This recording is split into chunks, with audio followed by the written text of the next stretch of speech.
All right. I want to talk about synthesis because I'm excited about it. And I'm excited about what my group of friends on Discord are looking to achieve. So it appears to me that I've met something like a I'd like to say a critical mass, but maybe it's not a critical mass, but it's starting to feel that way. Certainly a mass of people who have a like-minded formulation of how synthesis is the answer to humanity's problems. I think that's accurate. Certainly they're interested in synthesis. I think they all see that synthesis is the alternative to argumentation and debate and polarization, because synthesis is synthesis towards commonality. I have to always say that, because you technically can synthesize towards the uncommon, towards towards control, towards manipulation, that kind of thing. But when people are synthesizing towards commonality, from a personal position of self-growth and self-actualization and self-knowledge, that's the key. That right there, that I think is the right dynamic. That's the magic sauce right there. Got some interesting characters. Got a dude talking about drawing magic circles. And I'm not making fun of him at all. It's just like, wow, what a way to frame it. We've got Fire Logic, who I respect and could sense good work in his videos, even though I couldn't understand what he was saying because of his use of terms. And he's becoming more clear. Like, I'm beginning to understand what's going on with him. And Sapionite is just working his tail off to keep the coffee house in an awesome place.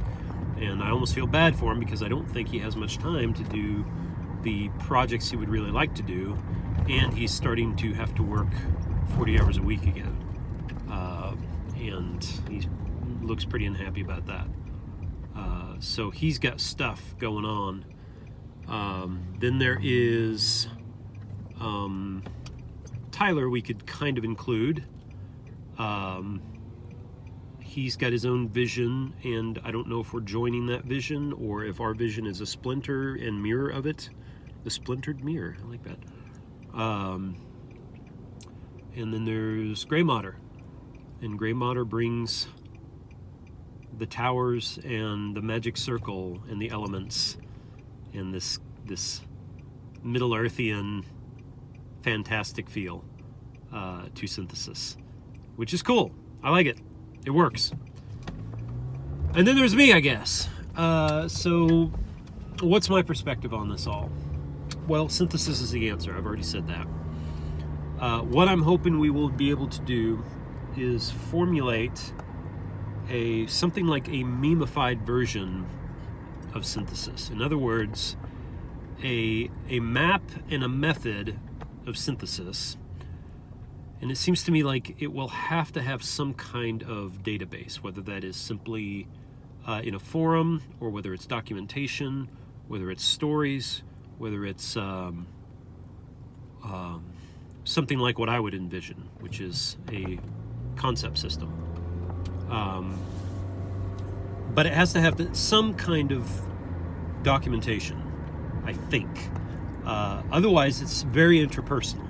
And it's limited to that interpersonal level, which is fine. I mean, that's a great tool. I love that. I love that we could be making a tool that might change people's lives because of the way it helps one self-reflect and reflect off of another person and synthesize with that other person and have this conceptual and perhaps even intimate, platonically intimate, if you will, connection with that person, and the ability to synthesize truth and reality and commonality with each other, to formulate that into a process and to exclude those things.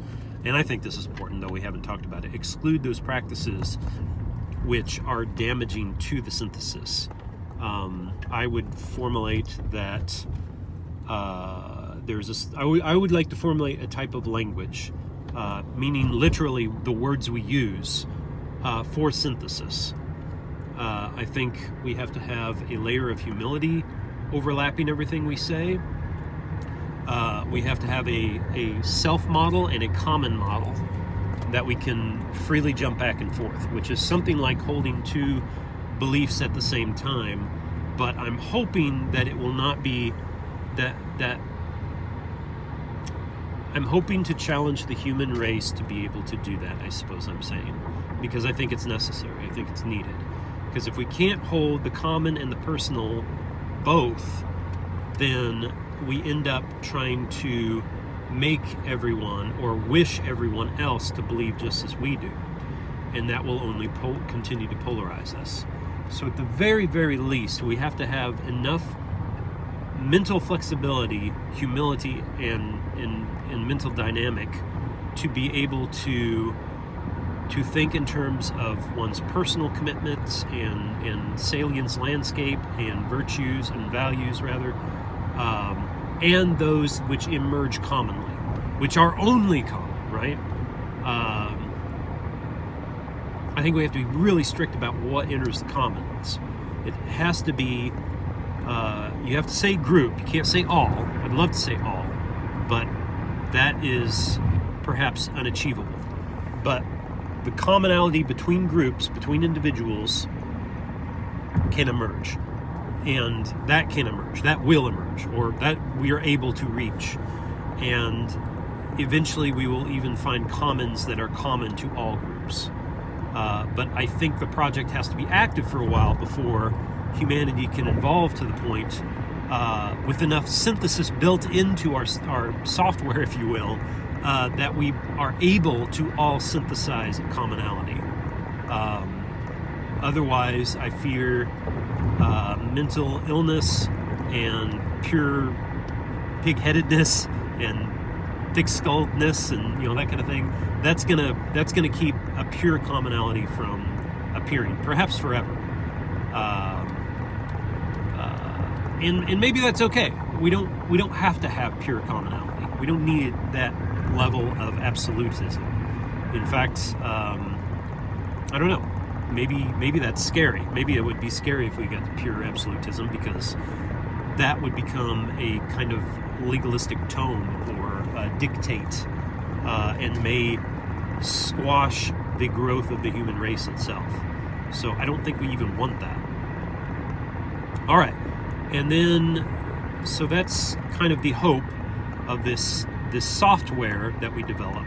That's kind of archetypal, kind of, but not disrespecting the singularistic, the scientific, but is able to merge with it, so that it doesn't have to have this dissonance for some people. It has to be able to resonate with everyone. That has to be the format. But there for a while I was like, well, hell, once we get there, we don't need the ranking system and the concept system. Like, why would you need those? And then somebody's like, no, I think we do, because you're going to want to be able to mine, because the format is going to be growing all over the place, like wildflowers, like weeds and trees, and in all kinds of different forms, taking all evolving and taking all kinds of different forms. And if you don't have some mechanism of centralization, not top-down central control, but centralization of knowledge, so that the same wheel is not being reinvented, and ideas are not becoming too brain drain, so there's no brain drain, so that only the popular ideas get heard and the rest get lost. We need a receptacle, not in a trash sense, but a depository of these forms that are synthesized out. And that's what the ranking system plus commonality, commonality is part of it, but category system, concept system, which I labeled the Betterment Project as together. That's where that's needed. The Betterment Project is needed, whatever we call it. I don't care what we call it, but